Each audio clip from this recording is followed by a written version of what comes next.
Hey everyone, Rick here. My goodness, it has been a long day. You probably saw my previous video. We got absolutely flooded today here since the hurricane, and we were on the east coast, but inland, and so we had some major rain bands that came in and really just crushed us with a ton of rain. I would say we had probably close to 8 inches out here. So one of the big things that I learned here and really got to see is how the water really moves here at the ranch. And so I needed to go and make some serious adjustments to the elongated pen, to the cherry head pen. And so if you recall, I'm going to give you a little bit of a idea what's going on, and you can check other videos. But when you came into this area, there used to be a walkway. So I actually opened it up, and I opened it up because a lot of the water runs here and it goes down into here. And this is a nice high spot. As well as the heated hide over here. So, some of the elongateds over here, they're going to be okay. And you could see the high ground over there. Don't mind the mess, friends. We're going to be cleaning up all the way till through the weekend. So it'll be pristine. But over here, if you recall, there used to be a nice little walkway that went all the way out here and over into this area for the cherry heads. That's changed. So the cherry heads will no longer be over here. I was up at 3 o'clock in the morning. Now I had some of my tortoises in my office, the little ones and what have you, but I was out here with snakes and water boots and crazy finding these things, just trying to find high ground. And they did. So, but that's not going to happen anymore.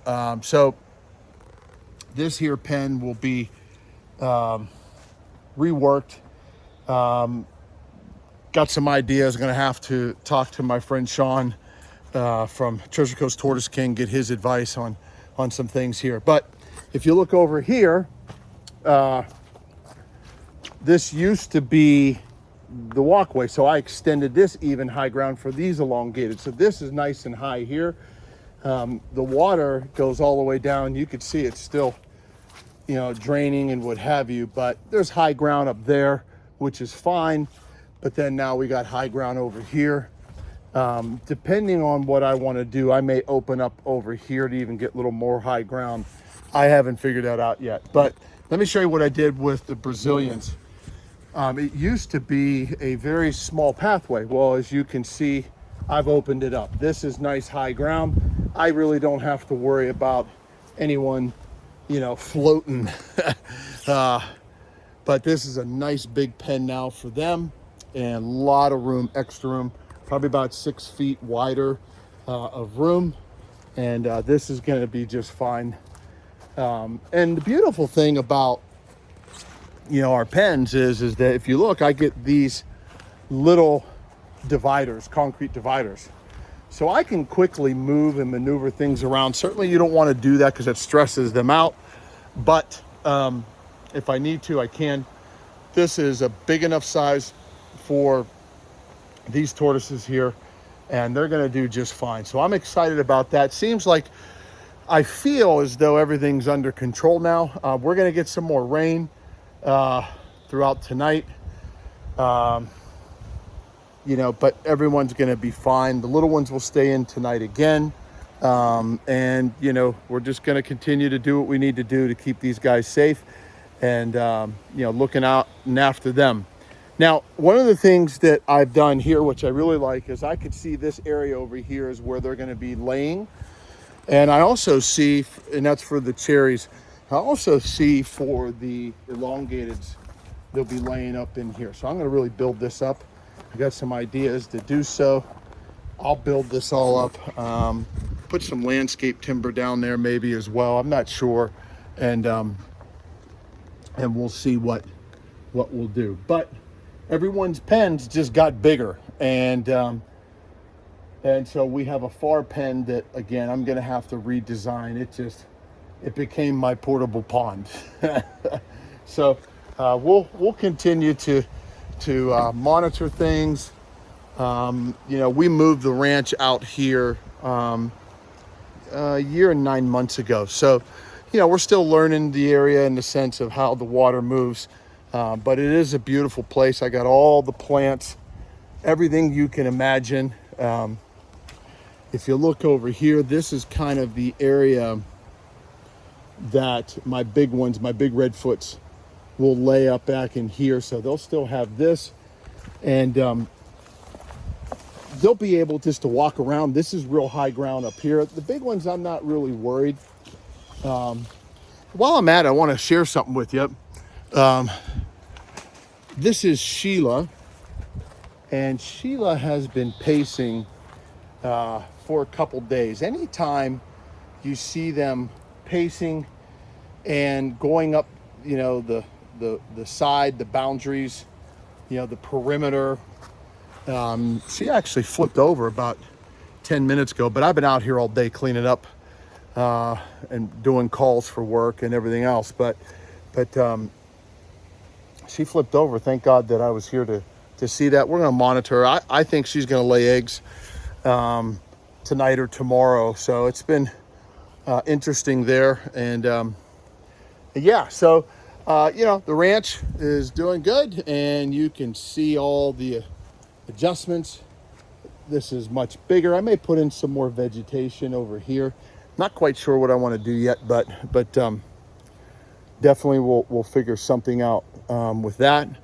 And my friends and those on the West Coast, thoughts and prayers. Those that are really directly impacted with the storm, thoughts and prayers. And remember this, always, always, always have a plan. I don't care where you live. If you're going to be a breeder, if you're going to be one that's going to take care of these incredible, beautiful animals. I mean, look at this. This is Freddy Krueger. I mean, look at his face. He is beautiful. Freddy, I mean, look at him. And he's really happy. I mean, we got to take care. They're like kids to me. And you want to make sure that, you're taking good care of them, and always have a plan. Always have something that, case of emergency, what's your plan? So I'm going to challenge you. And if you want, go ahead and this will be posted on TikTok and on Facebook, Instagram. But I'd like to see you respond. I'm curious, what's your plan in case of a hurricane? What's your plan if, you get reports of tornadoes or a bunch of rain? What's your plans if the weather's going to drop cold, right? And if it does, what are you going to do? That's really what the question is. And so go ahead and write your comments. If you're unsure, reach out to me. Say, I don't know, Rick. Myself, and there's a few other breeders, Sean from Treasure Coast Tortoise King, many others, friends of ours that are really, really love these animals, will help you. So reach out. If you don't have a plan, we were certainly planned. It just got a little more wet than we anticipated, but everyone was still fine. Everyone's safe. The preliminary plan was good, but we're just making it better. And that's the beautiful thing is that we're just going to make it better. I can tell you without a shadow of a doubt, these guys are now secure. Hey, let me share with you one last thing that's really cool. I think you'll like it. This is Albie. I got Albie, and Albie couldn't walk whatsoever. You probably have seen other videos of me talking about her. After a lot of work, a lot of, if you will, physical therapy. What do I mean by that? Stretching her legs, moving her legs, warm soaks, what have you. Look at her. She's moving around. She goes all over the pen now. And she likes me to pick her up because she's spoiled. But we love Albie. So, well, listen, the winds are picking up. We're going to get more of these storms, these bands coming in. Again, be well. God bless. And we'll catch up this weekend with the updates with the pens and getting everything cleaned up. Take care.